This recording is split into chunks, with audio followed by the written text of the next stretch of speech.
They do you. Okay. If you hear my own problem now, my own plenty pass. What you won't be your problem with they discuss. Now my problem. Why you won't use me? Why you won't give me two problems now? My own plus your own. I'll come to say, oh, my own better pass your own. You can't go away. No.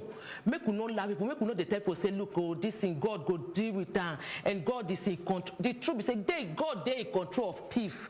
Anybody which God they in control. So make we the type people say, look, that God where we all believe in. Make that God also guide us. Go look for help. We carry the ruling African National Congress ANC into disrepute. President Ramaphosa will be the leader of the ANC, we due to be elected on Wednesday by 400 lawmakers for the Parliament's National Assembly and Lower House, where he be saying in party hold the majority. They go inaugurate him on Saturday. The International Committee of the Red Cross ICRC plus the Sudanese Red Crescent Society SRCS, they give out seeds, tools and food to 138,000 people where they face food insecurity for North, South and Central Darfur. Kader Awal Omar, the head of the ICRC delegate for Sudan, explains that these families will depend on famine. They are among the people for Darfur when they suffer and not get enough food to get them through the lean season. He had said this one they meant to help farmers for the short term, while the long-term goal now to make sure say them undertake agricultural production and keep them so them fit small build their livelihoods. More than 475 metric tons of seeds will be sorghum, groundnuts, cowpeas, sesame, faba beans, tomato, eggplant, okra, onion, watermelon, nine then give to farmers by the ICRC for the consultation with the Ministry of Agriculture, plus farm tools like donkey plows. The news will still continue after this chickeny break.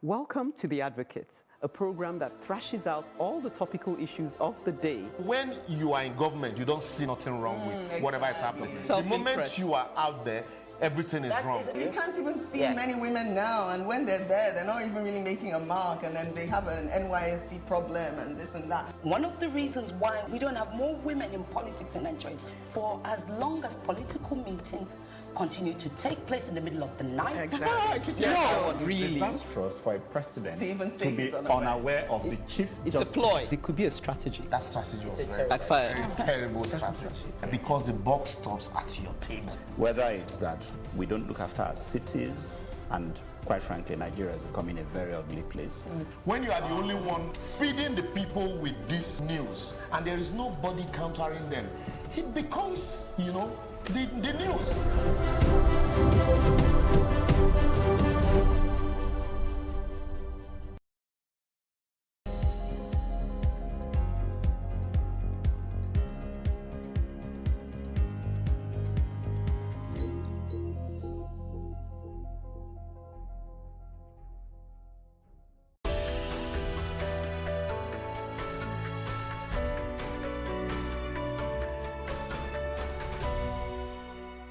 President Joko Widodo don't want to say him no go tolerate disruption in security, the democratic process and the unity of Indonesia. He talked this one on Wednesday following rioting for the capital Jakarta after official election results they announced. Demonstrations over the outcome of last month's presidential election don't grip central Jakarta after an overnight face-off between police and protesters on Tuesday, where the city governor talked saying that 6 people died for inside. British Environment Secretary Michael Gove on Wednesday say make people reflect on what will be the best way forward with Brexit, a day after when Theresa May unveiled a new deal for Britain's departure from the European Union. May New Deal they offer sweet things to Parliament, including the chance to vote on whether to hold a second referendum to try to break the impasse over Brexit. I think everyone should take the opportunity to read the bill when it's published later today and to listen to the Prime Minister in the House of Commons. There are fundamentally 3 choices for the country. We can either leave the European Union without a deal, or we can stay in the European Union and have no Brexit, or we can leave with a deal. I think the best thing to do is to leave with a deal, and I hope people will give consideration to the Prime Minister's path out later today. In this withdrawal agreement, and within this withdrawal agreement bill, there are provisions to make sure that we can reduce the need to go into the backstop. there are specific plans for what have been called alternative arrangements, which can help address some of the issues that we all know exist on the Northern Irish border. So I think it's important that people take an opportunity to reflect on what the best way forward might be. I recognise that the whole issue of Europe excites understandably strong passions, but one of my concerns is that if people look at all of the options in front of us, and we look at the two sort of poles of this argument, those who say, let's stay in the European Union, and those who say, let's leave without a deal, actually, neither of them, I think, captures exactly where the British people want to be, which is out of the European Union, but with a good deal. Coming up next, Nawa Tori for Inside Business.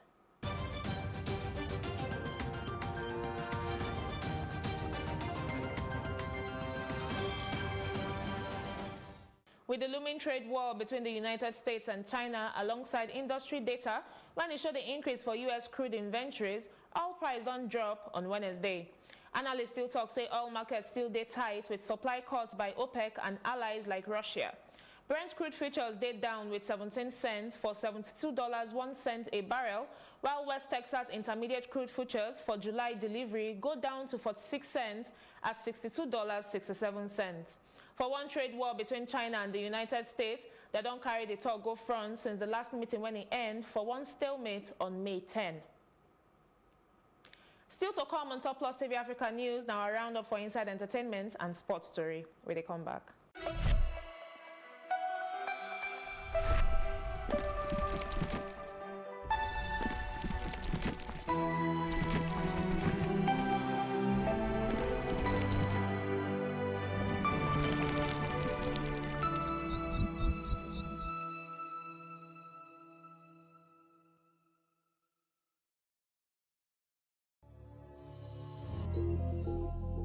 Kenyan author and LGBT activist Binyavanga Wainaina don't die for the age of 48. According to reports, Wainaina, when he gets the literary magazine Kwani, died after one short sickness, according to the Chemo of Nairobi-based magazine. He said the writer died a few minutes past 10 p.m. for one Nairobi hospital, and then for 2002, Wainaina collected the Kane Prize for African Writing for a short story we then called Discovering Home. That now waiting we get on Top Entertainment. Coming up next, now the very best for Inside Sports Story.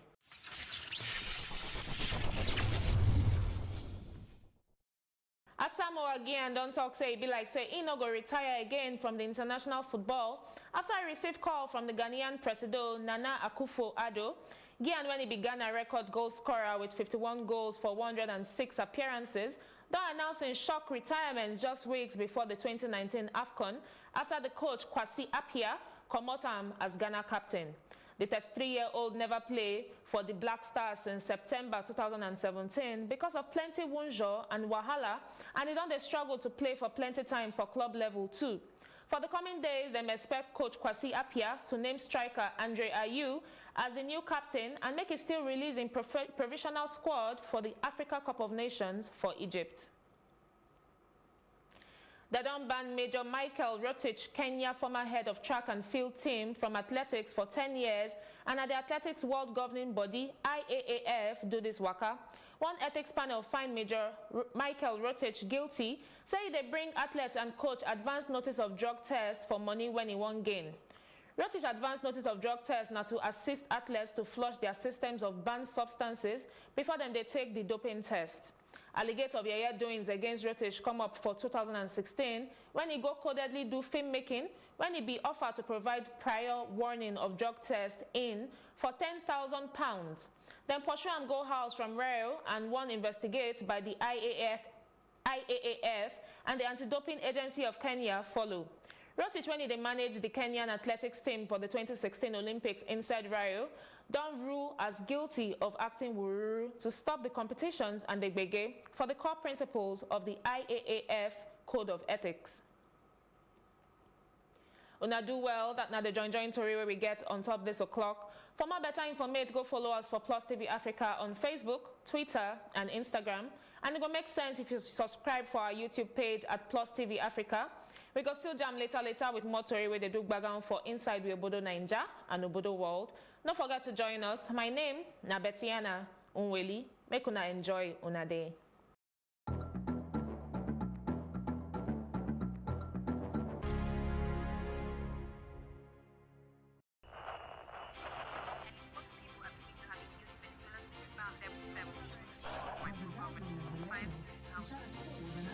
Politics has helped shape the decision of the polity, from conspiracy theories to good old-fashioned comic politics. These are the results of tomorrow's election. Okay, you have it already, have you? I think we've done very well in the very difficult circumstances in which we took over governance.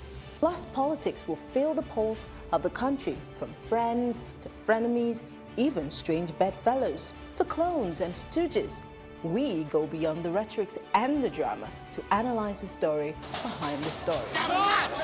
Let anybody come and say! The perception in itself does more harm than actual corruption that you have. Plus Politics, not just another political show. It's about putting you, the citizens, in the know.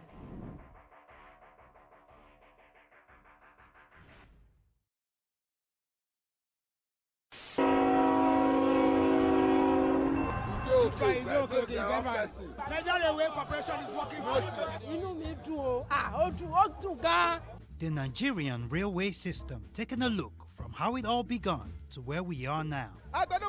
We're so much happy with President. You can see the level of construction works ongoing. You can see the mammoth crowd behind who have come out to cheer the delegation from the Ministry of Transportation. They are excited. It will cost them less to come to Lagos now. We are saving costs for those who do business and encouraging people to do business and creating employment. 29 minutes from Lagos to Abeokuta. Amazing. Quite impressive. It's a massive project. So far, so content. I feel great. I'm excited. Premiering this Friday at 6:30 p.m. with a repeat broadcast at 9:30 p.m. on Plus TV Africa.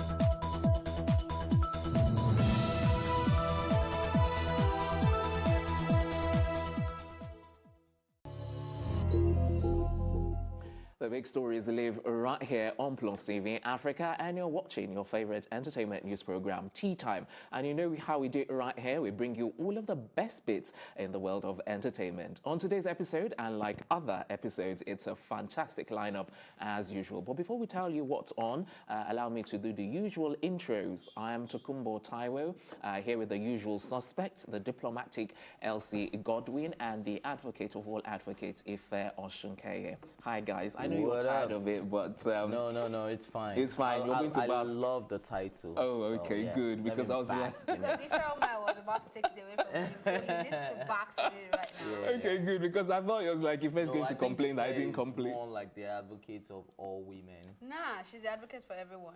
For all women. For everyone. For all women. For everyone. For all women. I'm looking to have this argument right now. Okay, well, for everyone, yeah, I give it to you. Maybe we should call you the advocate of all men. No. Men? Yeah, I think that works. Okay, so now, I give you the title for the advocate for human. For all humans? Yeah. Okay. You're the one for all of the other species. Humans, animals, you know, for lovers, animal cruelty. All right, guys. Yeah. So is there anything new before we move on, or nothing exciting? I think we should talk about Nipsey also. The baby mama drama. Baby mama drama, because it always gets really funny. Okay, just in case anyone hasn't followed up on that story, basically there's some kind of child custody battle between his sister and the baby mama. Yeah. So go ahead. Of the child, yeah. So basically, Tanisha, who was Nipsey's first baby mama, Emilia, or is that her name? Emilia? Tanisha. No, Tanisha is the mother, the girl, Emily or something. The girl. Yeah. Okay. And he's always been in custody of the girl, but since he died, she wants her daughter back. And there are a lot of conspiracy theories about this, because a lot of people are thinking, she wants a child support because definitely of course, I'm thinking she'll be getting something from his estate and all of that. Absolutely. So, but she's always lived with Nipsey. She's always lived with his family. She's always lived with Lauren London. So if we think about it, if we have to be logical, I think it's best for the girl to be around people she's always been around. That's my own opinion. She definitely lost the custody battle initially for maybe to be with Nipsey in the first place. So I don't know where she's coming from right now, but There's only one place she's coming from, like you first said. It's just the financial. Yeah. The custody. Yeah, I think they said they're working out. I think the sister has already won from the last I saw. They still have, I think July. July. Okay. Yeah. All right, so moving on to today's agenda, we do have a studio guest right here, and right about now we'll introduce him. He's first and foremost an actor. He's been in the Nollywood industry for the last 13 to 14 years. His list of works includes Kilanta by Biodun Jimo, before moving on to do Super Story. He's also a movie producer, and one of his produced works include Wendy. Suave, good-looking, and with a build and physique that keeps the ladies calling, and with over 160,000 followers on Instagram. Ladies and gentlemen, allow me to introduce the sharp, shrewd Sean Sheung Jimo. Drum roll. Let me say, sharp, shrewd, Sean. No pun intended. No pun intended. That's. Thank you for having me. All right, Sean, good to have you on the program. For a moment, I thought you were talking about someone else. Someone else? Oh, yeah? Everyone feels that way. So good to have you on the program. Thank you. Okay, so let's do the honors. Elsie, let's start with you first. Ladies first. Oh, goodness. Yeah, okay. Okay, so how has the industry been for you? Yeah, so ups, downs, but it's been great. I have it better than most, so thankful. I watched an interview where you were talking about the income when it comes to male and female in the industry, because it's looking like the women are buying the cars, building the houses, and men, we're not seeing anything. Maybe you should address that a little more. Well, in the real sense of it, in the real life, like women kind of do better than men because women have more opportunities. They have. People, they appeal to the soft side of people generally, of men generally, so it's easier for them to get stuff. So I think it's just a general thing, it's a natural thing. And in the industry, it's just a little bit more pronounced because these ladies are stars and everybody wants to hang around a star. So, people will do whatever it takes to be around them. So most of these things they're getting is not always from, their hustle, what they do, like, movie making and all that stuff. But I'm not going to go into the details of what no, you have to. This is tea time. We always spill tea. So no, wait, can he just conclude? I need him to respond on something, then he'll conclude it. Yeah. You said women have more opportunities. Yeah. I think that's almost not possible or not right now in the grand scheme of things, because that's why we have so many people coming out to say feminism, equality, give women better opportunities. So maybe you want to explain what that meant in your own statement. I hope I'm not trying to stir any kind of pot right now, but we all know that women want the whole world. Women have it going for them, honestly. Like, we do. Yeah, sure. No one has it perfect, but women have it way better than men in this world. Trust me, because women are cool. Like everybody, if you see someone eating a woman, the first thing that comes to your mind is, oh, why are you doing that? Yeah. We want to protect them. We want to, step up for them. And yet, they wear makeup, they wear artificial hair, they wear, all this stuff. Nobody complains about it. You understand? We're just trying to be men. We're just trying to survive. And then you still want to be like us. So you have so many things, and yet you want so much more. I don't think women want to be like men, though. I think women just want to be respected as women. Well, let me allow you to respect carry on. Let's not go deep into But you know what? I understand where you're coming from because of the patriarchal system, which expects men to do more. And in the real sense, if you really want to look at it, women have more opportunities. They get more advantages because a man has to go out there. If you say advantages, maybe I will understand. But opportunities, nah. Yeah, no. Do you know why she will get more opportunities? Because a man will probably go out there to hustle and make the daily bread for the family. But a woman can get married to a man that will tell you, look, I don't even want you to work. I'll be giving you 2 million naira every month. Yeah. How about that? That's what's up. Do you understand? That's exactly what I'm talking about. So you're going to use that to overlook the whole issues women face? No, I'm not. Like I said, let's rest this. Because if we go on, we're not going to have the conversation we should have with her. Okay, so first thing, when I listen to you talk, I've known you for a while, and every time I listen to you talk, I always go away with the knowledge. So I would like to know, what are your principles in life? What are the principles that guide your daily life? Well, for me, it's be kind, don't be nice. Explain that so you don't get taken out of context. Oh, well, kindness is like being humane, like putting yourself in other people's situations and shoes, to know how it feels, But being nice is being taken for granted a lot of times. I don't like to be taken for granted.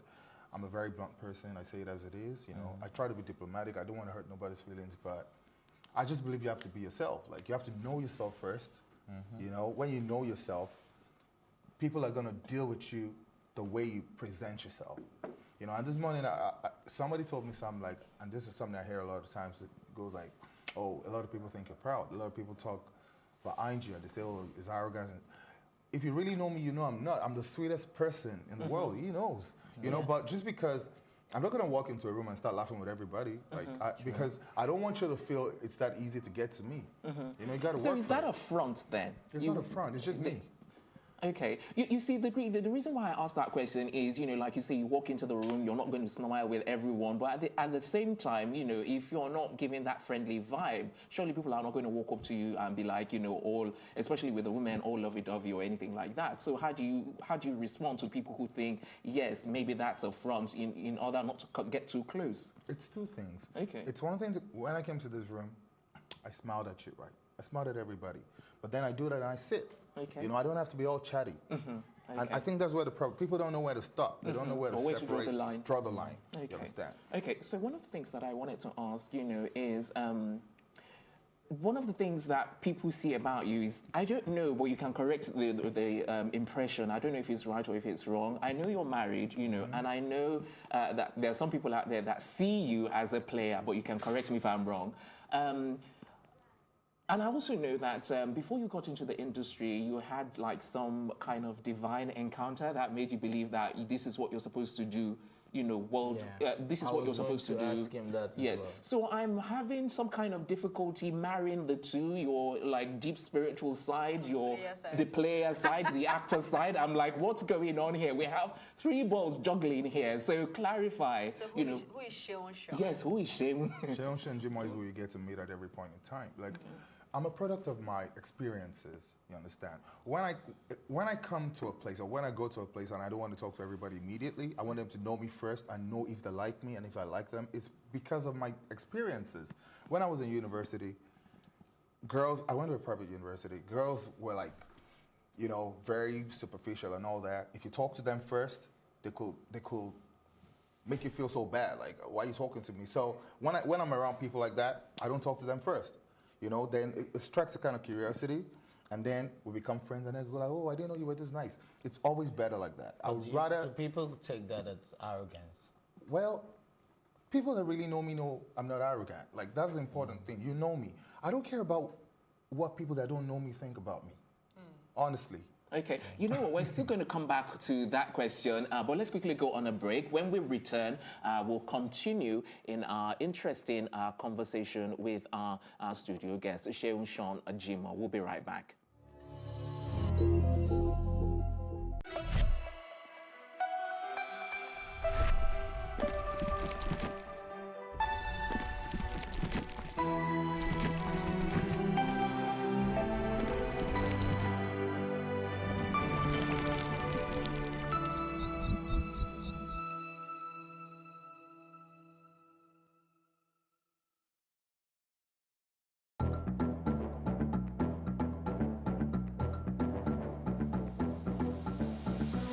Country people, we dey thank una one that joined us on top News on the Hour for Plus TV Africa. This na number 63 Massey Street for Itafaji, where building just collapsed by 10 a.m. this morning. They say the Oga of the indigenous people of Biafra, Nnamdi Kanu, don't tell federal government say if they provoke him, it go cause wahala for inside the country. Because if the British citizen no be say you go enter Nigeria, come cause kasala, run go Britain, go stay in peace. Them say na the diesel truck catch fire as they try offload the diesel way they inside. Come out, fire department come try quench the fire. For the first time for Nigeria, every will enjoy television news for Ogbonge Pidgin English. For more tori, make una kukuma follow us at Plus TV Africa on top Facebook, Twitter, and Instagram. Make una subscribe to our YouTube page and for Star Times on channel 308.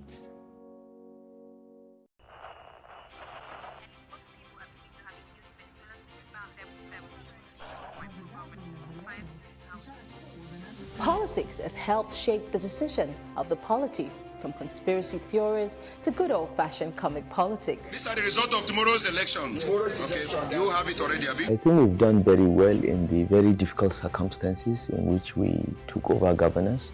Plus, politics will fill the polls of the country, from friends to frenemies, even strange bedfellows to clones and stooges. We go beyond the rhetorics and the drama to analyze the story behind the story. Let anybody come and say! The perception in itself does more harm than actual corruption that you have. Plus, politics, not just another political show. It's about putting you, the citizens, in the know.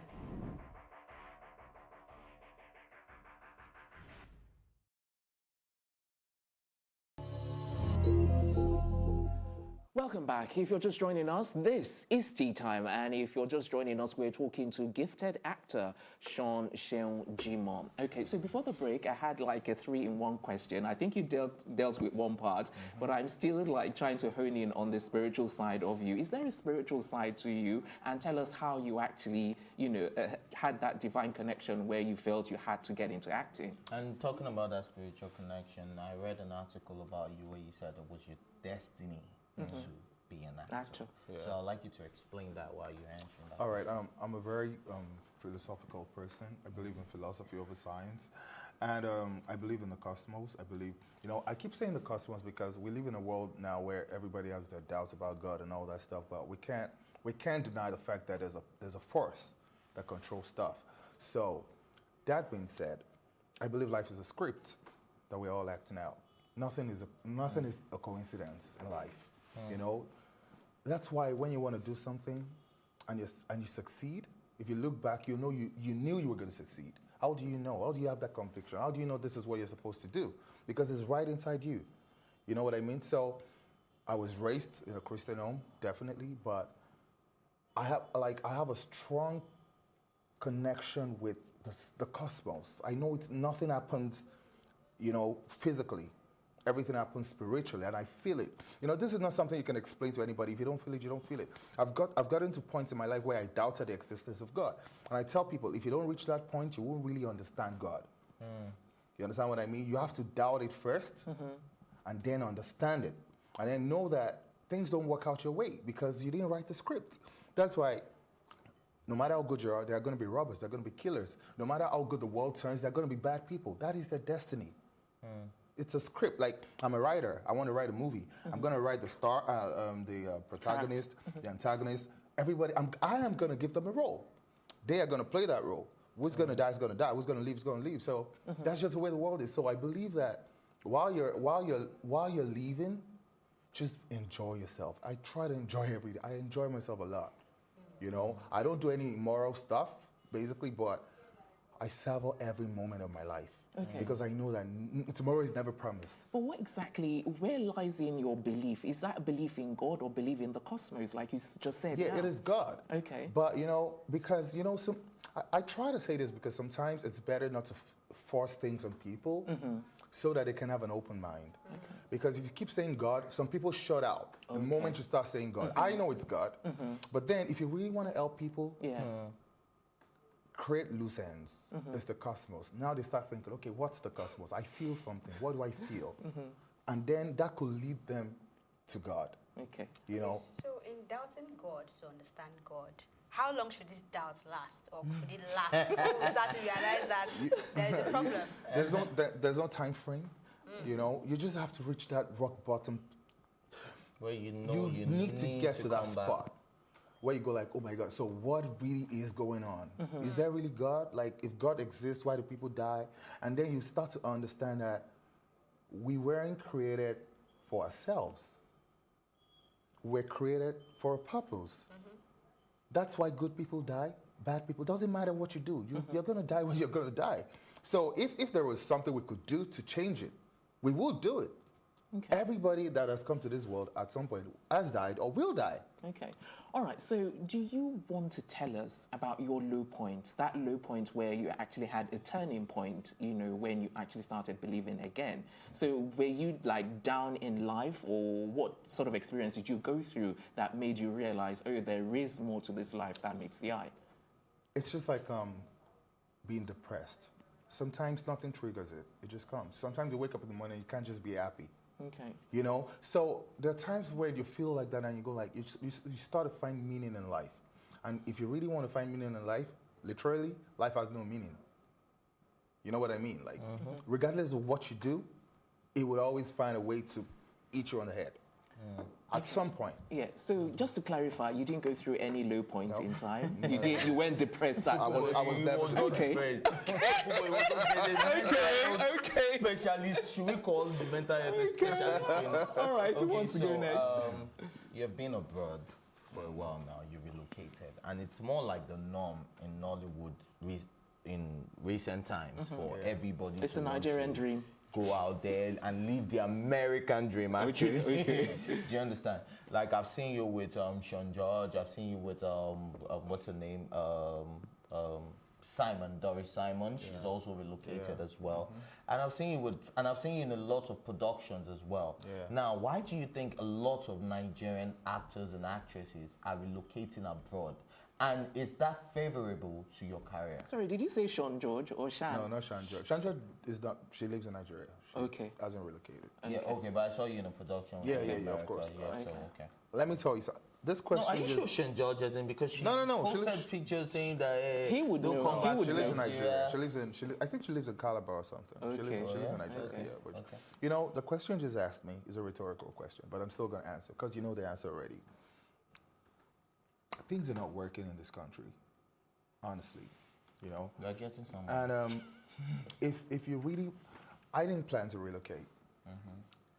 And I wouldn't even really say I relocated, even though I spend more time in America, but I also spend a lot of time in Nigeria. Where's your family? Yeah, because we don't stay in America. But I come to Nigeria like twice a year, every year, like all the time. I'm always here. Twice a year. I think your location is where your family really is. Yeah, that's what I'm saying. But then, this is what my job is. But now it's easy. They're going to take me totally away because now we started the new movement, Nollywood, and it's really working out fine. It's working out better. Because you see, we don't understand that time is money in this part of the world. We don't value time. They value time. You understand? And the moment you don't value time, nothing better will come out of it. That's why it's easy for people to owe you like 5 months' rent.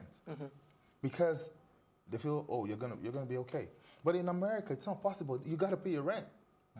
What am I going to tell my landlord? So it's like a process. I think if you want a better life for yourself and you have the opportunity, you have to weigh your options. You understand? It's an individual thing. Okay. You want to stay in Nigeria where it's not working out for you. You just want to be there doing it and doing it and doing it around, you know? So I think we're getting somewhere with this. Sorry, guys, let's quickly go on a break. Okay. Maybe when we come back. Yes, when we come back, we'll be carrying on in this interesting conversation with major Nollywood actor Sean Seun Jimoh. All that and more when Tea Time on Plus TV Africa returns.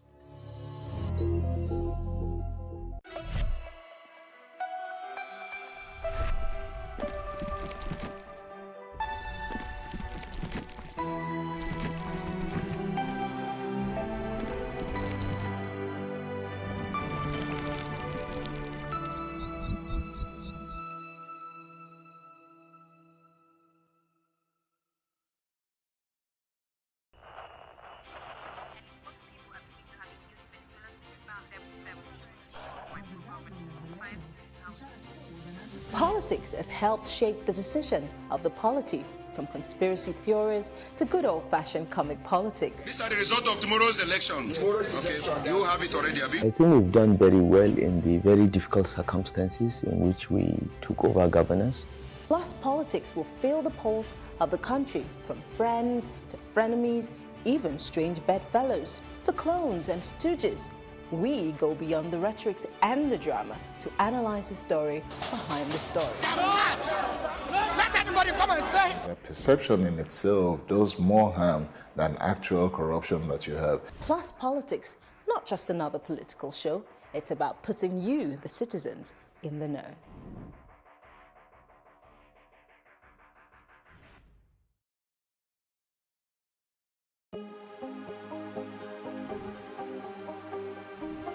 Is it for upcoming artists to blow in Nigeria.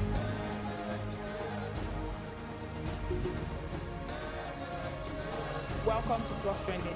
I am Buki November, your host, saying thank you for joining us on today's episode. Welcome back. It's tea time on Plus TV Africa. Practice makes perfect. I'm not perfect yet, but I'm a lot better than I used to be. He's a king. He's entitled to marry 100 if he wants to.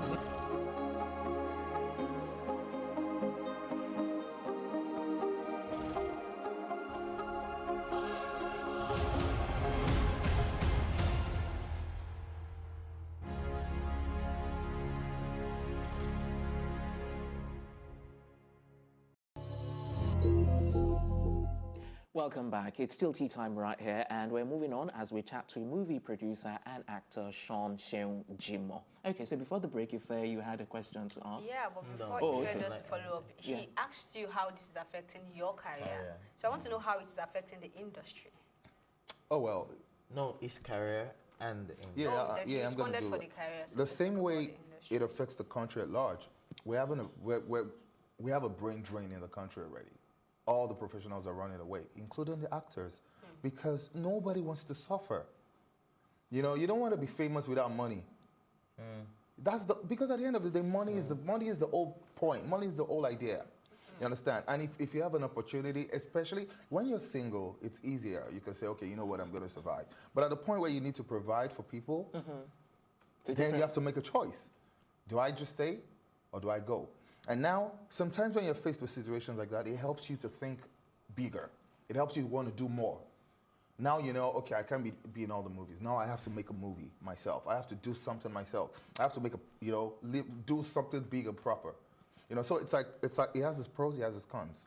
You know, if you just want to be in all the movies and just be gallivanting around, it's not for you. So you're saying being in America and shooting movies in America is more lucrative than being in Nigeria? Well, apparently. Do you get paid by the hour? Definitely. You get paid. Of course, in America, you get paid better than you get paid in Nigeria. Okay, so what's the minimum you would take to take up any role? You know, I'll never tell you how much I make. No, I'm not telling you, like, give us exact figure. Like, I'm saying what's the minimum, like, the least you would take? I'm not saying tell us. In Nigeria and America. In America and in Nigeria. No, I'm not gonna say it. You know what? America? Let's talk about America.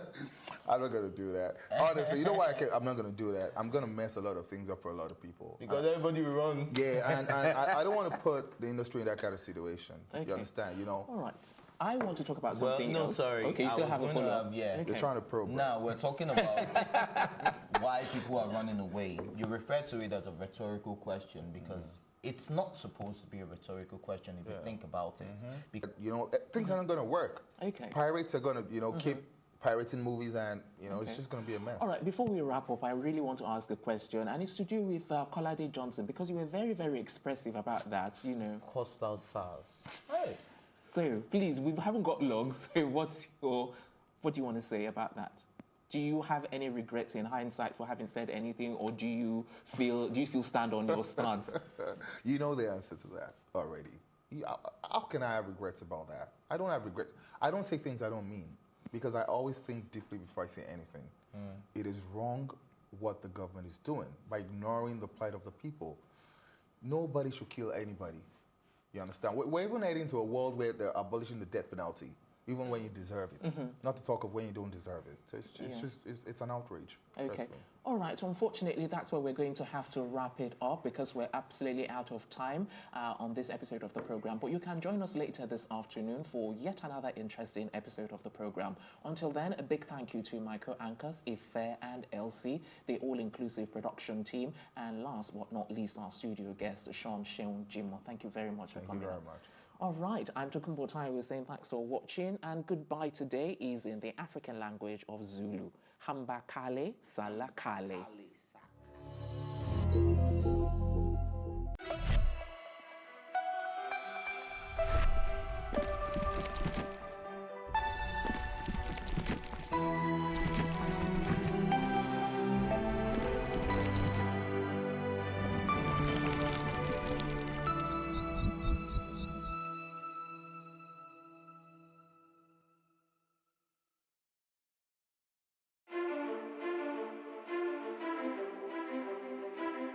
That is how we get looped into a cycle of insanity, repeating the same thing and expecting a different result.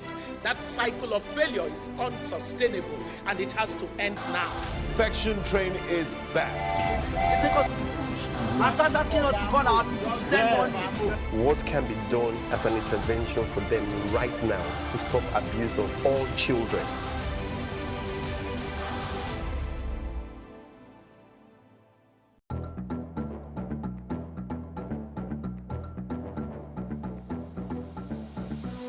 Country people, we dey thank una one that joined us on top News on the Hour for Plus TV Africa. This na number 63 Massey Street for Itafaji, where building just collapsed by 10 a.m. this morning. They say the Oga of the indigenous people of Biafra, Nnamdi Kanu, don't tell federal government say if they provoke him, it go cause wahala for inside the country. Because if the British citizen no be say you go enter Nigeria, come cause kasala, run go Britain, go stay in peace. Them say na the diesel truck catch fire as they try offload the diesel way day inside. Come out, fire department come try quench the fire. For the first time for Nigeria, every go enjoy television news for Ogbonge Pidgin English. For more tori, make una kukuma follow us at Plus TV Africa on top Facebook, Twitter and Instagram. Make una subscribe to our YouTube page and for Star Times on channel 308.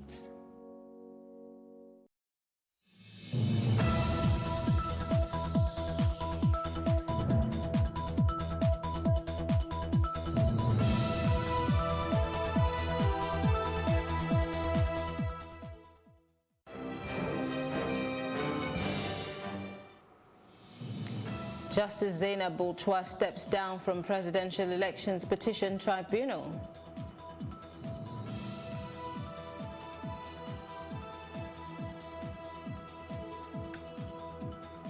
South Africa's MPs confirm election of President Ramaphosa.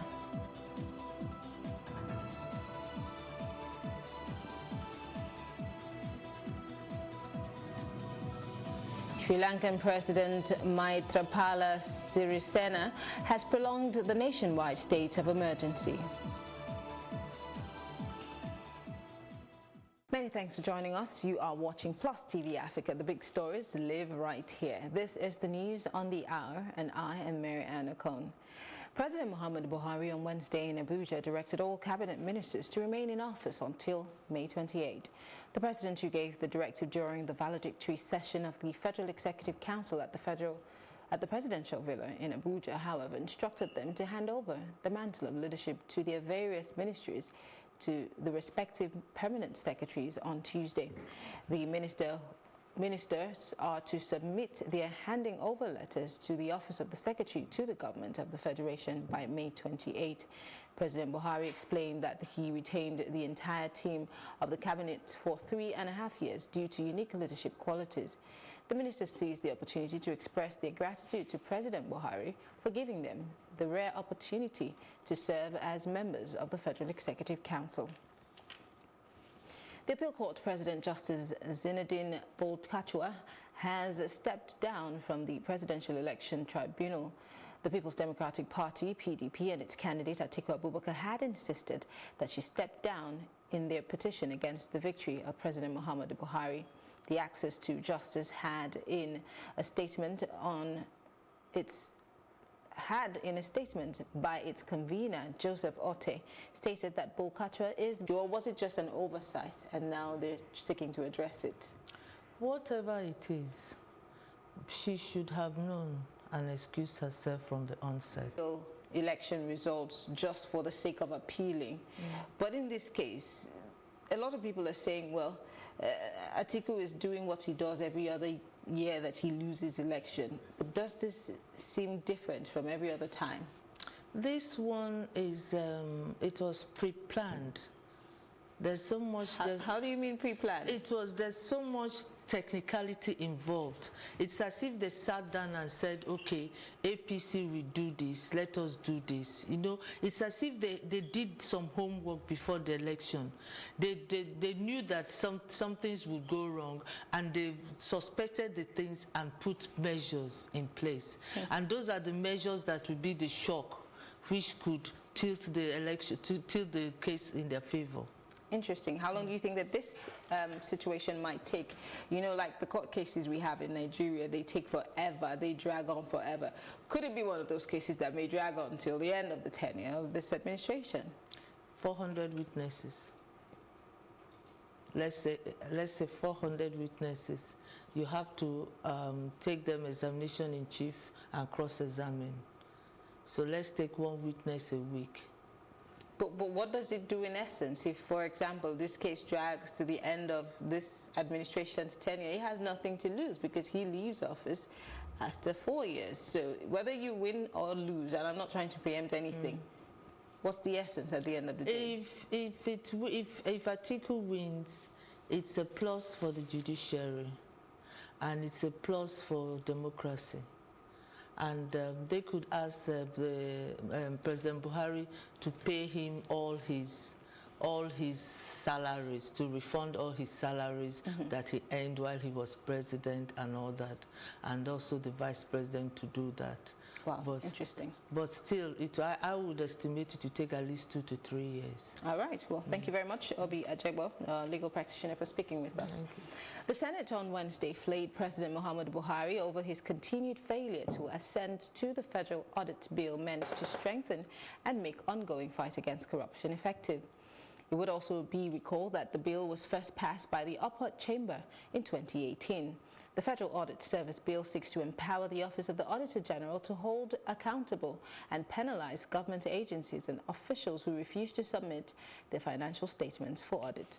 But since it was passed and submitted to Buhari for assent in 2018, the President has not assented or rejected the bill. Consequently, the Chairman Committee on Public Accounts, Senator Matthew Urogide, has recommended that the bill is repassed. The House of Representatives on Wednesday turned down a bill requesting for the reform of Nigerian police. The lawmakers at the lower chamber refused to pass the bill, after which it was passed by the Senate a month ago. The bill, which sought to revoke the Police Act of 2004, would provide the framework for police service, likewise ensure adequate collaboration between police and communities. Details of the bill include the establishment of a police fund and a fine of 20,000 or 3 months imprisonment for officers caught taking liquor or intoxicating substance while on duty, establishment of community police reform, etc. The Chairman, House Committee on Police Affairs, Abubakar Lawal, in his contribution said despite the fact that the changes in police is needed, the bill is inconsistent with the Constitution. Moving on, over 1,000 Nigerians have indicated their readiness to join the Socio-Economic Rights and Accountability Project, SERAP, in its suit against the planned move by the National Assembly to spend 4.68 billion naira welcome package on newly elected lawmakers.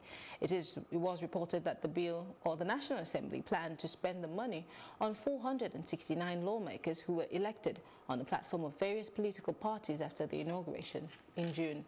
In condemning the move, SERAP said it was illegal for lawmakers to receive 4.6 billion naira and vowed not to sue members of the National Assembly, or vowed to sue the members of the National Assembly and stop the illicit enrichment. Earlier on, we were joined in the studio by Adetokunbo Mumuni, Executive Director, SERAP, who shed more light on this. Public money must not be spent in a manner that is undeserving. Let me ask this question. Is it the normal thing when a private person engages somebody and before the person starts work, he will start saying, I want to welcome with certain amount? It's not done. That's the point you are making.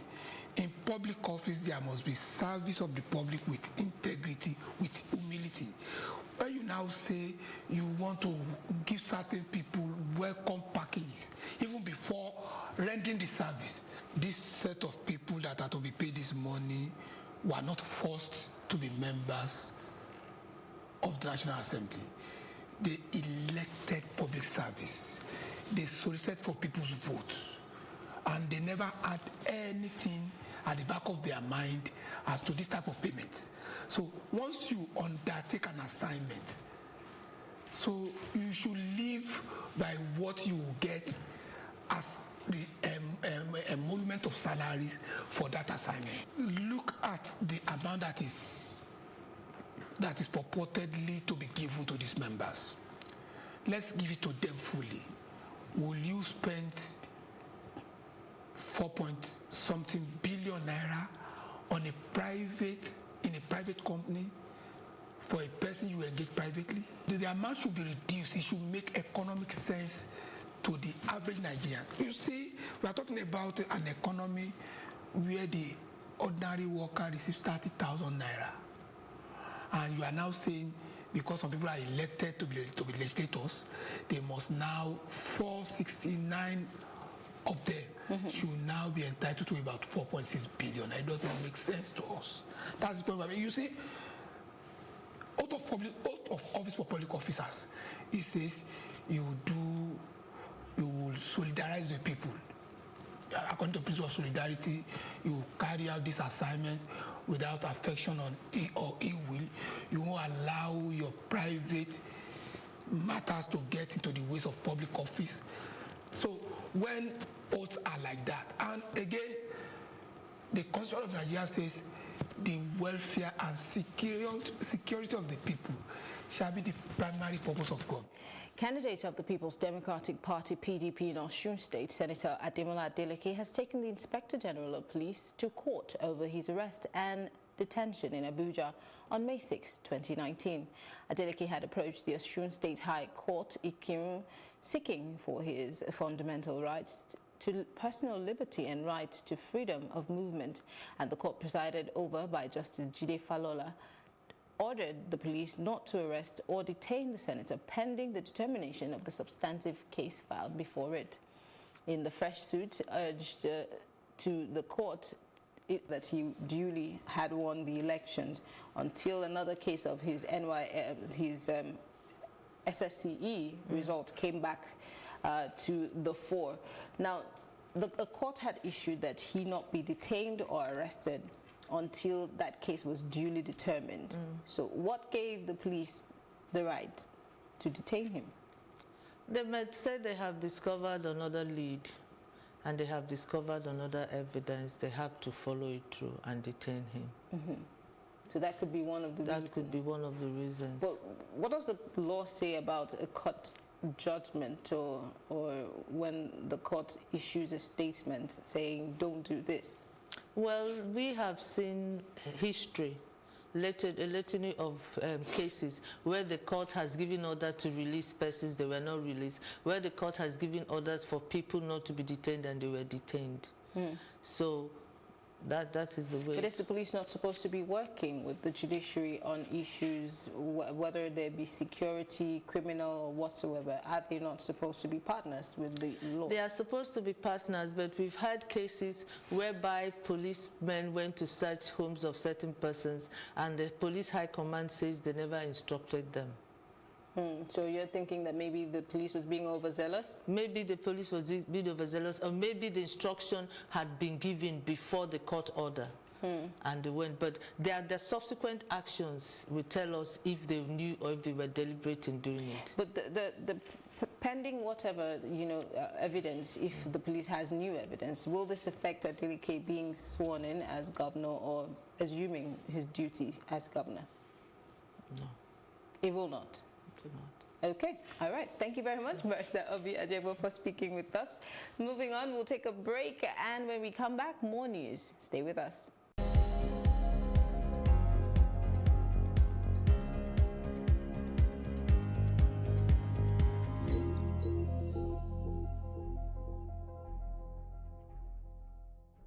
While South Africa's President Cyril Ramaphosa was among the first members of parliament to be sworn in on Wednesday, he issued a statement saying his deputy, David Mabuza, will not be sworn in as a lawmaker, having requested a postponement to address allegations he brought to the ruling African National Congress into disrepute. President Ramaphosa, who is also the leader of the ANC, is due to be elected on Wednesday by the 400 lawmakers in Parliament's National Assembly and the lower house, where his party holds the majority. He will be inaugurated on Saturday.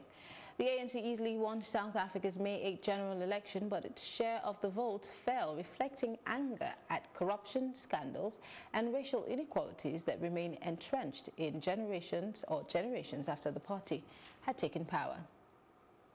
Algeria's Army Chief of Staff, Lieutenant General Ahmed Gaid Salah, said on state television that he had no political ambitions in response to democracy. Activists who say that he intends to copy the authoritarian model of Egypt.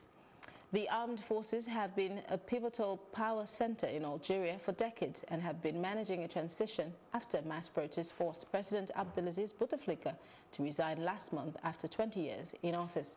Street demonstrations have continued to press demands for a dismantling of the elite of independence veterans, security commanders and business tycoons that have run the major oil and natural gas. The nationwide state of emergency imposed immediately following a series of deadly attacks on Easter Sunday for another month, according to the Ada Derana news portal. The president signed a relevant document earlier in the day based on the current security situation in that country. An initial curfew was imposed in northwestern province of 12th May following civil unrest in the city of Chilao that was reportedly ignited by an inflammatory Facebook post meant to incite racial tensions. Several messaging applications such as Viber, WhatsApp and Facebook were blocked on 13th of May to prevent false propaganda. Sri Lanka has been on high alert since a string of bombings devastated the country on the 21st of April.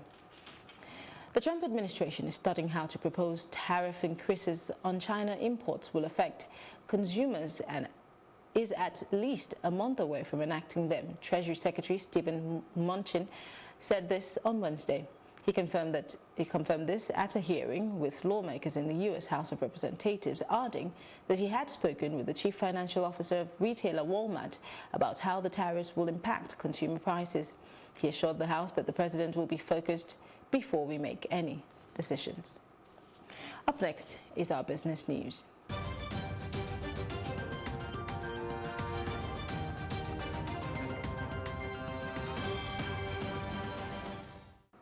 The Nigerian stock market closed bullish with gains in Dangote Cement and MTN Nigeria. Irene Ubani brings us more.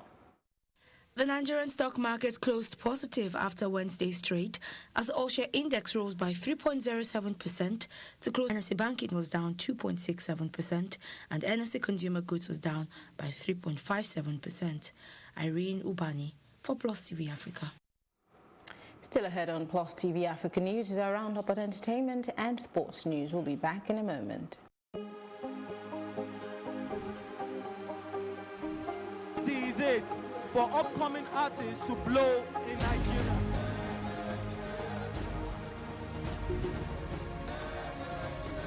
Welcome to Plus Trending. I am Buki November, your host, saying thank you for joining us on today's episode. Welcome back. It's tea time on Plus TV Africa. Practice makes perfect. I'm not perfect yet, but I'm a lot better than I used to be. He's a king. He's entitled to marry 100 if he wants to.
A lot of the jobs that exist today will not exist in the next 10 years. 10 years. When I see people today shouting, we're not too young to run, we are ready to run. Ready to run to where? The people of excellence are, to a certain extent, being held ransom by idiots and bandits. Once you are in government, you believe everything you do is right. And once you are in opposition, everything the government does is wrong. And so it's time for us to take over power.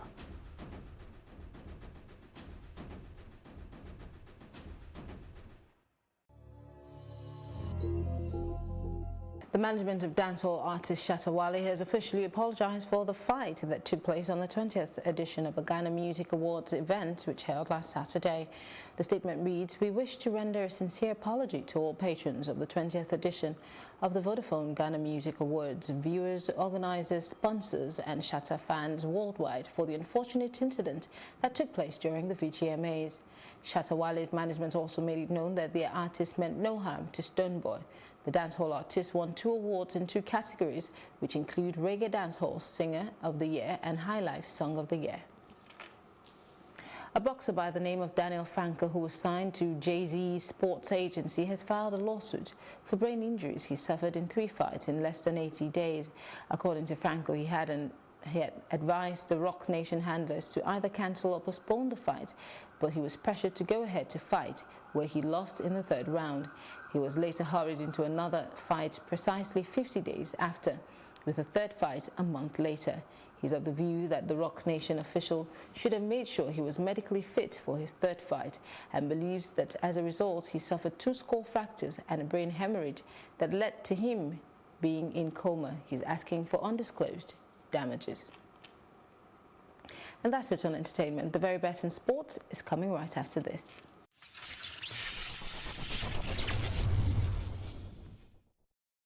And in sports, Borussia Dortmund have completed a signing of Belgium international Thorgan Hazard from fellow Bundesliga side Borussia Mönchengladbach. The 26-year-old midfielder has signed a 5-year deal for a fee reported to be around £30 million. Hazard scored 10 goals and registered 12 assists as Mönchengladbach finished 5th in the league. A former Chelsea youth player, Hazard spent 5 years at Mönchengladbach, and he has won 21 caps for Belgium and was part of the squad that finished the 3rd at last year's World Cup.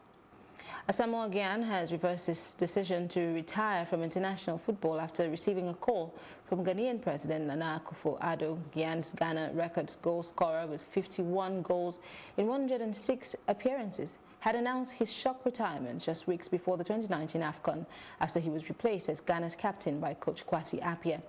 The 33-year-old has not featured for the Black Stars since September 2017 due to persistent injury woes and has struggled for playing time at club level too. In the incoming days, coach Kwasi Appiah is expected to name striker Andre Ayew as the new captain, as well as release his provisional squad for the Africa Cup of Nations in Egypt. Highly rated Nigerian midfielder Frank Onyeka has signed a 5-year contract extension with the Danish club FC Midtjylland. The announcement, which was made on the club's official website. 21-year-old has impressed with his strong work ethic as well as tremendous physical strength and is humble off the pitch. Speaking on the new multi-year deal, Onyeka said he will continue to work hard. He has the goal of... You are in government, you don't see nothing wrong with whatever is happening. The moment you are out there, everything is wrong. You can't even see many women now, and when they're there, they're not even really making a mark, and then they have an NYSC problem and this and that. One of the reasons why we don't have more women in politics in Nigeria is for as long as political meetings continue to take place in the middle of the night. Exactly. No, really disastrous for a president to even say be unaware of the chief It's justice. a ploy. It could be a strategy. That strategy was It's very backfired. terrible strategy. Because the buck stops at your table. Whether it's that we don't look after our cities, and quite frankly, Nigeria is becoming a very ugly place. When you are the only one feeding the people with this news, and there is nobody countering them, it becomes, you know, the news.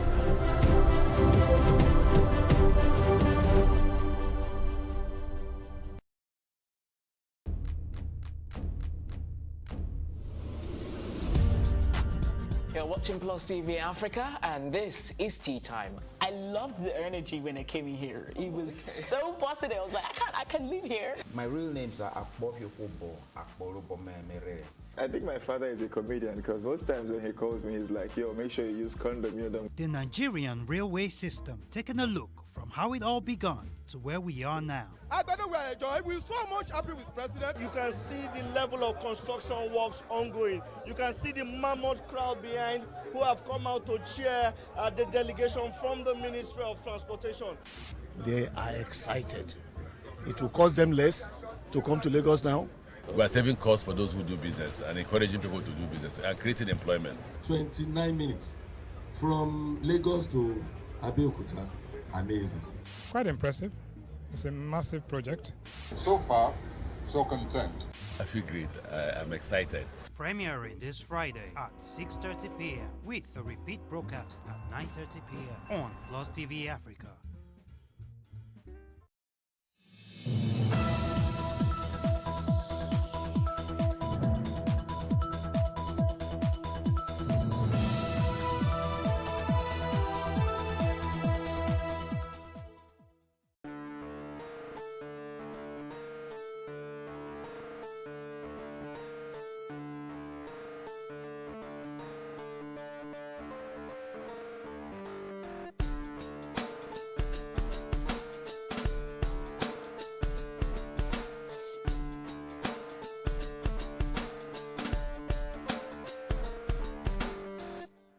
Cooking is all about people. Food is maybe the only universal thing that really has the power to bring everyone together.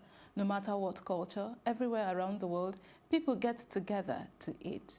This is a popular saying from Guy Fieri, and it is on this note that we get into today's episode where we feature talented and most creative lady, Wayemi Orisha-Jaffo, who quit her 9-to-5 on administration with various notable firms to begin something interesting she is passionate about, which is cooking.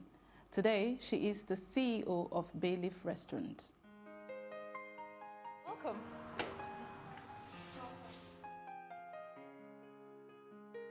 So, my name is Wayemi Orisha-Jaffo. I studied finance and economics to the postgraduate level. I worked and lived in the UK for many, many years, and I moved back to Nigeria in 2012. Moving back to Nigeria was an eye-opener. I wanted to come home because I'd had enough of living abroad. I missed my family. I missed being at home. I missed the vibe of Nigeria, of Lagos specifically. Coming home during the holidays, you know, I was happy. And then going back, be depressed. So I took the decision, I said I'd come back home. So came back home, what to do? Did my NYSC. I served with an oil company. I actually enjoyed my NYSC year. But then the common problem, NYSC ends, what do we do? So I spent a couple of months applying, going for interviews and all that. And I eventually started working in an oil and gas servicing firm. But surprisingly, I started working in learning development. So I used to organize training programs for oil and gas professionals.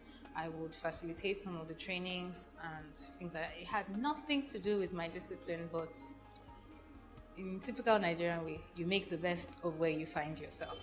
So as I had previously said, I did this for about 3 years, and then the downturn in the oil and gas industry happened. And of course, when you have to cut your budget, one of the first things that will go is your training budgets, which would then impact on me. So it was tough. So instead of facilitating the trainings and putting trainings together, I was kind of becoming a marketer and a business development professional, which was a completely different thing to what I wanted to do or where I wanted to be. I've always heard that no skill is a wasted skill.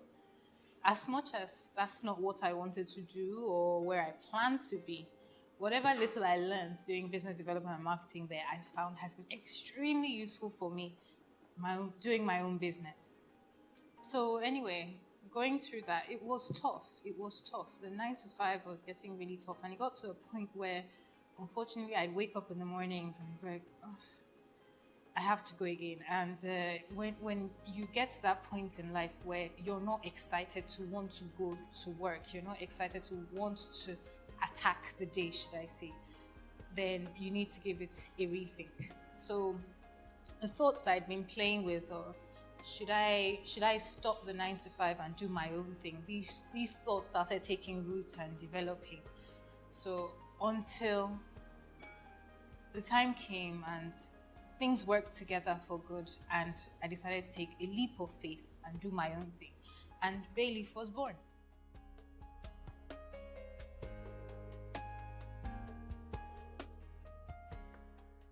My greatest joy is here. I love seeing people happy when they've eaten the food, especially new customers who come in and they're doubtful because we're just a small business. Not a lot of people have heard about us. And they come in and you sell to them and you say, just give us a chance. And then they eat the food and then they come up to you and they're so happy and then I'll be back. That actually gives you joy. Like, yes, it's worth it. It's completely worth it. No matter what the challenges are, it makes it worth it. We left here with a smile. You know, they acknowledge that the food is not generic. You know, so that is a joy for me.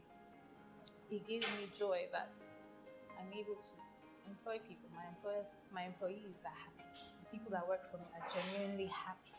I can engage with them and, you know, they can tell me anything, they can talk to me, and what they're doing on a day-to-day, I can see from the product of their hands that they are happy. So that also gives me joy. My greatest joy is that we just made it to 1 year. That we were able to break that barrier of 1 year and we're still standing. No matter what the challenges are, no matter what we go through on a day-to-day, we've made it to 1 year. So at this point, I can truly sit back and say the sky is the limit. We can do anything at this point. That fear is gone. So one thing, being that it's the food business, there's one challenge I've had. It's not actually a challenge, but you know, you're dealing with the customers, you're dealing with the public. So customer service, yes, customer service has to be 100%. But one thing I found is everyone has an opinion. Some people do come in and they're ready to criticize you. No matter how great the food is, they're ready to criticize me. And I've had to teach myself not to take it personally. As much as I love my food, I love what I do, I've told myself that if somebody takes the time to criticize my food or give me feedback, it's because they care. It's the person that cares that will give you feedback. The person that is upset about your food and walks away and never comes back is not invested, does not care. So I appreciate that, but I do have to spend a lot of time filtering the opinions and feedback I get. I find that everybody has something to say about the business and how we're running it, about the food. And all you really can do is say thank you. You smile and you say thank you. The ones you feel that, yes, I can learn from, you take it on. Some you do have to, you know, just let go of. And at the same time, listening to all these opinions on a day-to-day basis, it's made it really important for me to know what I want from my business. Get a bigger picture of the business. 5 years down the line, what do I want from my business? This is my plan. I need to stick to it. No, I shouldn't let people's opinions come into it and veer me off my path. I spend a lot of time during the day actually doing that, planning the business, trying not to let other people's opinions, trying not to be swayed by what other people are doing and saying, should I say. So that's one of the challenges we have.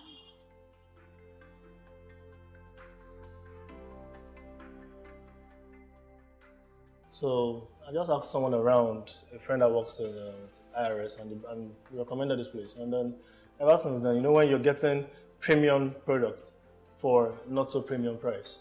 So that's what Bayleaf is all about. So, I mean, because if you sell this somewhere else, you probably get charged double or another 50% more than what she's charging. But so getting premium food for not so premium price. So I think so. I feel like, okay, yeah. So that satisfied me. Especially if you try the chicken, I mean, it's awesome. It's like off the chains. The fried rice, the jollof rice, the meat pie, yeah, and of course, fada, everything you have tried. So also coming here from business sort of like if you look at this was supposed to go for. I have a presentation today, so this was to go for people I'm going to talk to. So ever since then, I've been loyal to them and. Never for one day I've ever disappointed. Always on time, delivery, rapport, on point. That's why I would call away me. I forget it's Bayleaf. So we have a personal relationship now, still on business, within the limits of business. So very good one. So you should give it a try.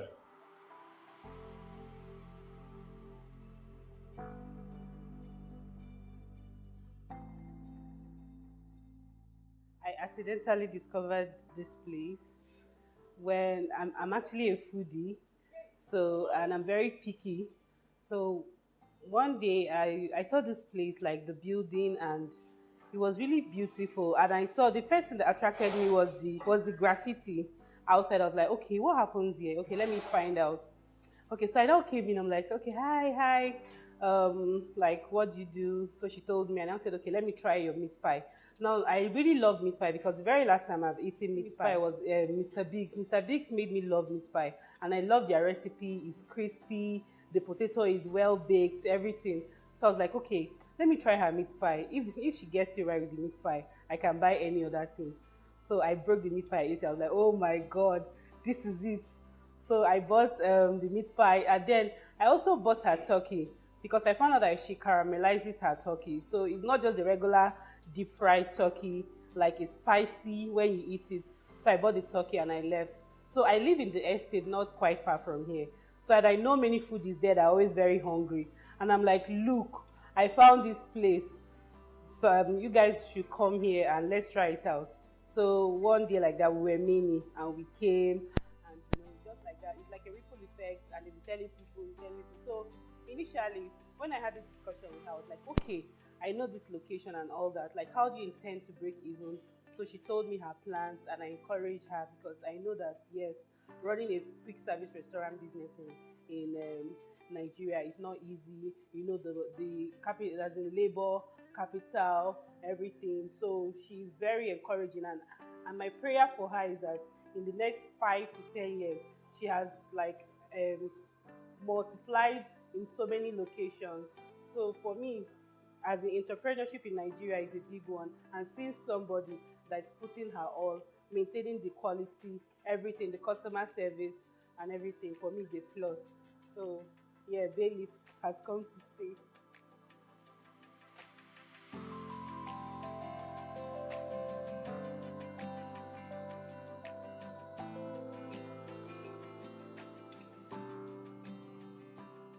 My business challenges, I will tell you on a day-to-day, it's just, let me just say, power. Power is my main challenge. Sometimes I sit there and I imagine, what if power wasn't an issue? It will make life so much easier, because what it costs to run a business, especially a food business, I basically need power 24 hours a day. Reliable power, constant power. So I'm having to spend a lot of my capital buying diesel, buying petrol, servicing and maintaining generators all the time. Even when we're short, I need to run because I have stock in my freezer. So power is a main problem for me.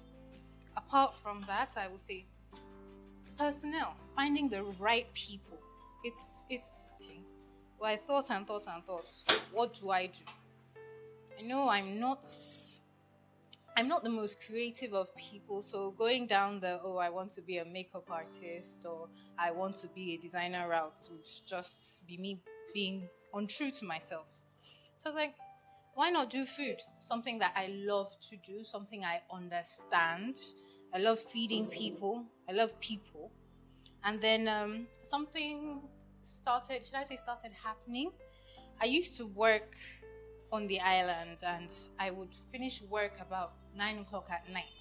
And then driving back home, I would think, I don't want to eat food at home. I'm really, really hungry. I don't want to eat food at home. I don't want to go out of my way to get food. I want something really good, really nice, but along my route home. Something I could just pick up and just jump back into traffic and leave. I'm specializing in catering and baking, and I work as a supervisor in Bayleaf. For starting, working here is a big pleasure for me. And I've worked in so many places. And I would say Bayleaf, they have a nice setup. The food is good compared to what I've worked before. You know, they has a unique way of, making their food, which is very good when it comes to customer service. And apart from that, she's my boss. She's the nicest person I've ever worked with. And no matter what I do, she always try, as possible to speak to me as brother, which I really like about it. This is not your regular 9 to 5, but this is my life. My name is Waimi Rishajafo. Welcome to Bayleaf.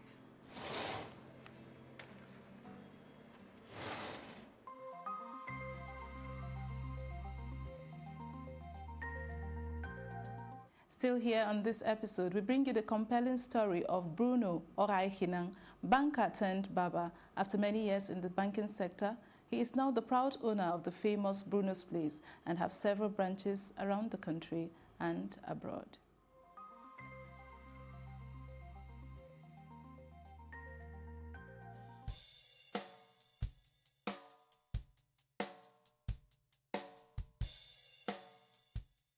I worked in the financial industry for over 10 years. Over 10 years. But there was a point when it became so tough in the bank. You know, it's like they were trying to, just because they had to raise capital and all that, the targets started increasing and increasing. And there were a lot of pressure, you know, and all that.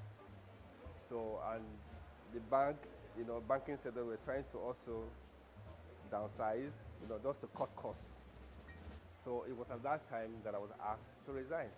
But one interesting thing about when I was asked to resign, I always say this, you know, about 3 of my colleagues were asked to resign alongside with me, you know, but no, many people were asked to resign, but 3 of my colleagues died because they couldn't handle the shock. But see, today I'm alive. I'm giving out jobs to people. This business was born out of necessity. I wanted to do something that put food on the table, and the only thing that occurred to me to do was, you know, set up. Usually, those days when I was going to work, I don't wear my shoe. What I do, I wear slippers because I was going to drive. So that this particular day, I stopped by the kitchen just to drink water.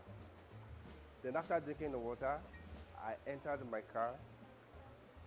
Because I was rushing, I got to work very early, stayed inside the car, you know, I slept for some time. So when it was time for me to get inside the office, I remember that I didn't have my shoe.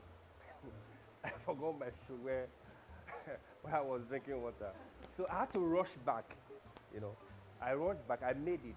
But when I was coming back, then I saw the traffic. That was when I told myself, this is not something I would do for life. So I started thinking of a plan B. I still wake up early, but I don't rush the way my colleagues, you know, in the banking rush.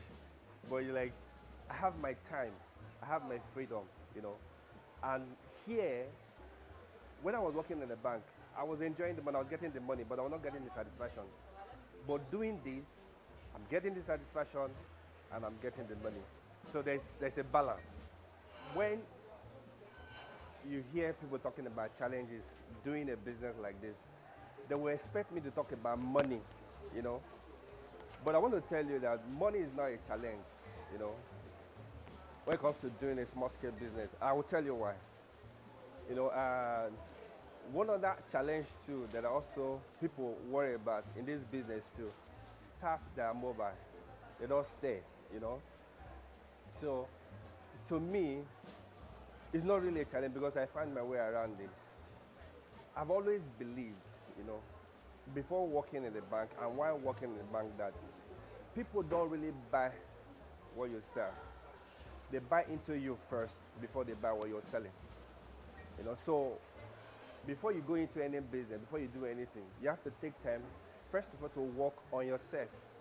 You have to build your personal brand, you know.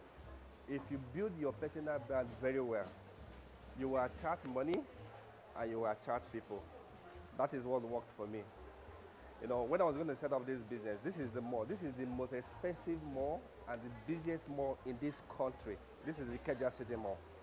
You know, to set up a salon in the mall, and this is the first salon in the mall in this country, you know, is a lot of money. Do you understand? But because people saw the way I was going about it, they saw the way, you know, they saw my personal brand. But I use what they call OPM, other people's money. just because they believe in my personal brand. Major challenges I would have faced, I dealt with it before starting the business. For instance, I knew about the business. I didn't just start it just to make money. When I started the business, I got a private teacher who taught me for a whole year how to braid, how to barb, how to do all kinds. I knew the business, not just the skills. I also went to understudy somebody who was big in the business. You know, I picked somebody who was big in the business. I stayed under the business for a couple of years so that I can get to understand the key success factor behind the business. So when I started, you know, I was doing so many things at the same time. I was doing branding myself. I was doing accounting myself. I was doing cashiering. You know, I had the basic knowledge. You know, I knew about barbing. I knew about fixing of hair. I knew about retouching. I knew about doing. There was a time I was doing DD. You know, so I know all the basics. You know, there was a particular thing that happened. There was this lady, a staff that I got. So she was making a hair for a customer. So I was trying to correct her. So she felt offended and she left the hair halfway. And she left. Just imagine I didn't know how to do the hair. What would have happened? It would have been a challenge, but because I knew how to do the hair, I was able to resolve the situation.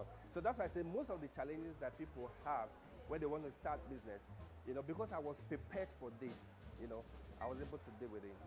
Bruno's Place is more than a salon. People see Bruno's Place on the surface level as, you know, a place where they just come and make their hair, but it's more than a salon. This place is what I would call a school.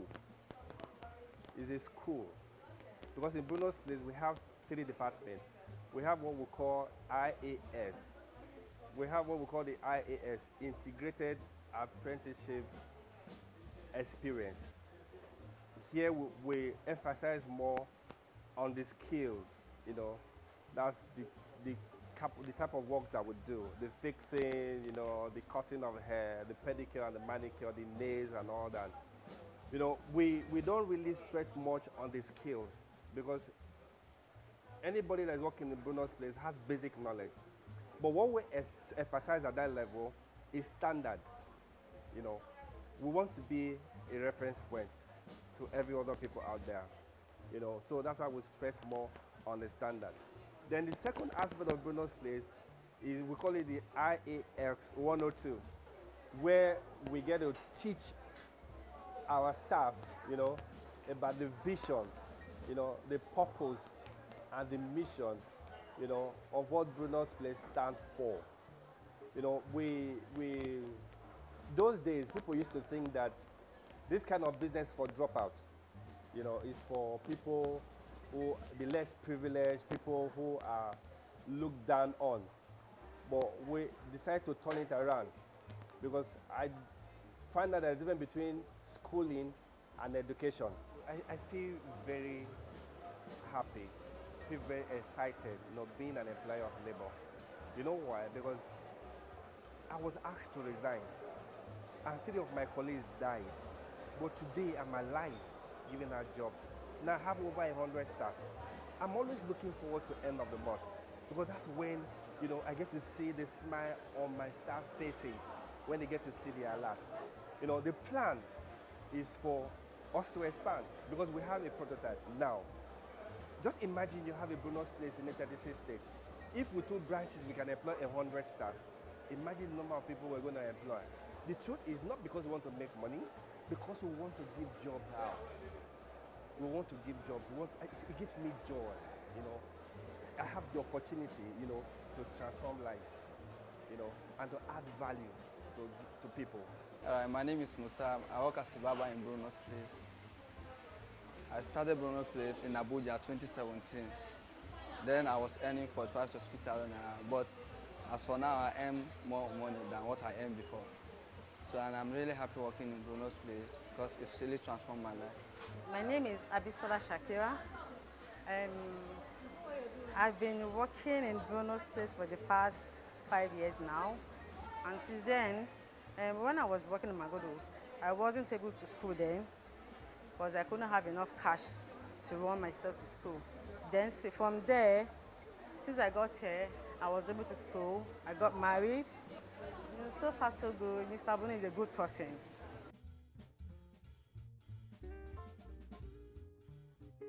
This is not the regular 9 to 5.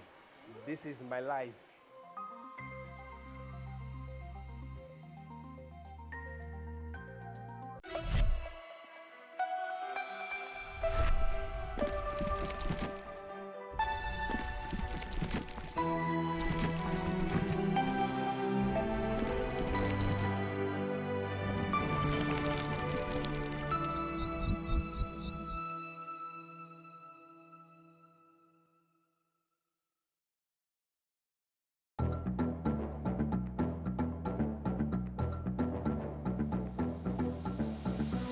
Country people, we dey thank una one that joined us on top News on the Hour for Plus TV Africa. This na number 63 Massey Street for Itafaji, where building just collapsed by 10 a.m. this morning. They say the Oga of the indigenous people of Biafra, Nnamdi Kanu, don't tell federal government say if they provoke him, it go cut. Very difficult circumstances in which we took over governance. Plus, politics will fill the polls of the country, from friends to frenemies, even strange bedfellows to clones and stooges. We go beyond the rhetorics and the drama to analyze the story behind the story. Let anybody come and say. The perception in itself does more harm than actual corruption that you have. Plus Politics, not just another political show. It's about putting you, the citizens, in the know.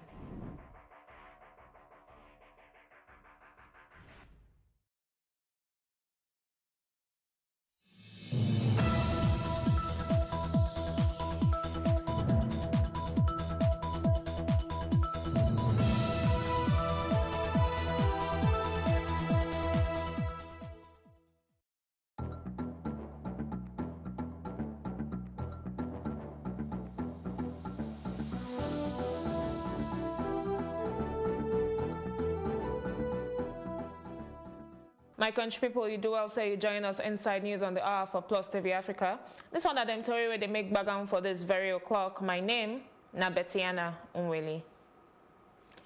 President Muhammadu Buhari on Wednesday don't preside over the valedictory session of the Federal Executive Council, FEC, for the Presidential Council Chamber, Abuja. The council meeting will begin at about 11 a.m. Get people in attendance such as Vice President Yemi Osibanjo, Secretary to the Government of the Federation, Mr. Boss Mustafa, Chief of Staff to the President, Malam Abba Kiari, Head of Service, Winifred Oyoita, and the National Security Advisor to the President, retired Major General Babagana Monguno. Others waited the meeting are all cabinet ministers, presidential aides, and secretariat staff of the council. The meeting later entered a closed-door session as them tell all journalists and other non-members of the council make them vacate from inside the venue. The presidency don't issue a directive for the immediate clearance of Apapa port congestion and emergency cleanup of traffic on Apapa Road. Them talk this one inside statement where them signed on Tuesday by the Senior Special Assistant to the President on Media and Publicity, the Office of the Vice President, Laolu Akonde. In the statement, they don't order trucks and tankers make them vacate the port access roads within the next 72 hours. This now after an emergency meeting by President Muhammadu Buhari, they don't set up a presidential task force chaired by Vice President Osibanjo to restore law and order for the area within 2 weeks. The terms of reference of the task force include the development of an efficient and effective management plan for the entire port area traffic, where it will include the cargo, fuel distribution, and business district traffic, and it will enforce the permanent removal of all stationary trucks on top of the highway. Members of the task force include Mr. Kayode Okwefa, former Commissioner of Transport in Lagos State as the Executive Vice Chairman, a representative of Presidential Enabling Business Environment Council, PEBEC, the Nigerian Ports Authority, NPA, and the Nigerian Shippers Council, NSC. The Lagos State Traffic Management Authority, LASMA, don't also get authority to enter Apapa as the lead traffic management of the agency. Oga President Muhammadu Buhari say fight against drug bururu go stand wella. He don't beg every for Naija, make them bring any informate where he go fit help the government to fight this palaver.